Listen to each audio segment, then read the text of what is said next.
So one day, years ago, when I was 34 years old, I am with my girlfriend, Steph, at one of those art jamming places. Like there's paint and the canvases, and you can paint whatever you want. And our easels are like back to back. So I can't see what she's painting, and she can't see what I'm painting. And when I'm finished with my painting, I just like fall to my knees, and I start crying uncontrollably. And Steph looks at me, and she says, "Is your painting really that bad?"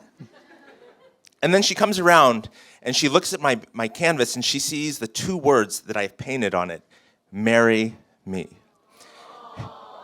And I hold up the ring that I had in my pocket and she says, "Yes." Now at 34 years old, I feel pretty lucky, right? I've traveled, I've seen some of the world, I met the one, I know what I want in life. And after years of getting so many things wrong, I finally feel like I have something that I'm doing right.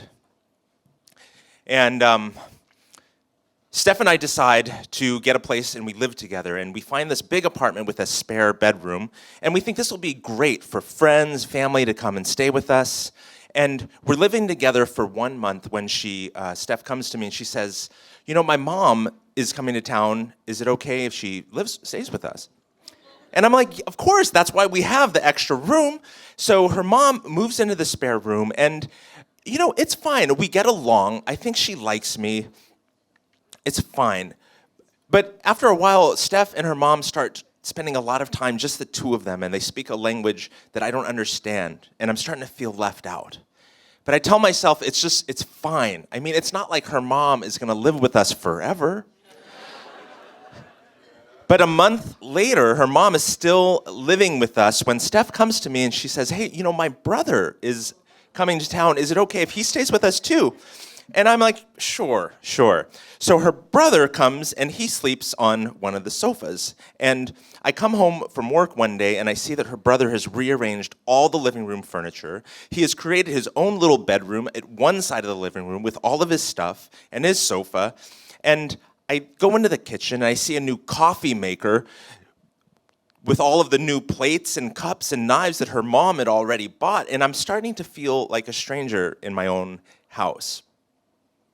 So one morning, I wake up to get ready for work, and I'm in the kitchen making coffee, and Steph comes out and she shushes me. She's like, "Shh, my brother is sleeping." And I'm thinking to myself, your brother is sleeping in my living room. And that is the last straw. I need them to get out. And I ask her, I said, when are they leaving? Just tell me when they're leaving. And Steph tells me, she says, "You know, my mom doesn't really like to make plans. When she stayed with me before, she would really just stay as long as she wanted until she decided to leave. And she didn't see why this should have to change just because we're living together." And I agreed. I don't feel like, now that her brother and her mom are there, I don't feel like I can kick them out.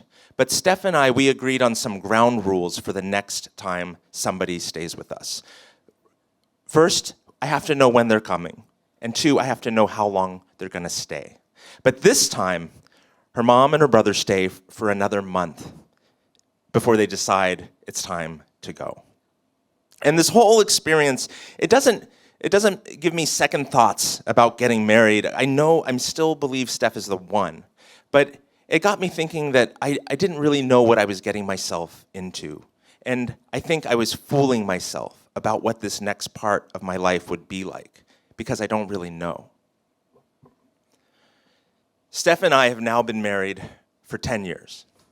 And thank you. And some things haven't changed. Her mom still buys whatever she thinks we need, and she leaves it in our apartment. And she still comes to stay with us when she visits. And on one of the more recent visits, our daughter Audrey was 1 year old, and she was sick, and she'd been sick for weeks. And at night, she'd wake up every 30 minutes and just cry and cry until you pick her up and you rock her back to sleep. So Steph and I have been taking turns waking up, going into the baby's room, putting her back to sleep, and we're like zombies. Until this one night, I don't hear the baby cry. And I think, finally, the baby is getting better. And for the first time in weeks, Steph and I get our good night's sleep. But in the morning, I wake up and I see Steph's mom come out of the baby's room, close the door behind her, and then she looks at me and she shushes me. Shh, like the baby is sleeping. And her eyes are tired and bloodshot, and I realize that her mom had been up all night in the baby's room, making sure the baby would stay asleep so that Steph and I could get some rest. And we have these new rules, so I know exactly when her mom is going to leave. But it doesn't really matter because her mom can always stay as long as she wants. Thank you.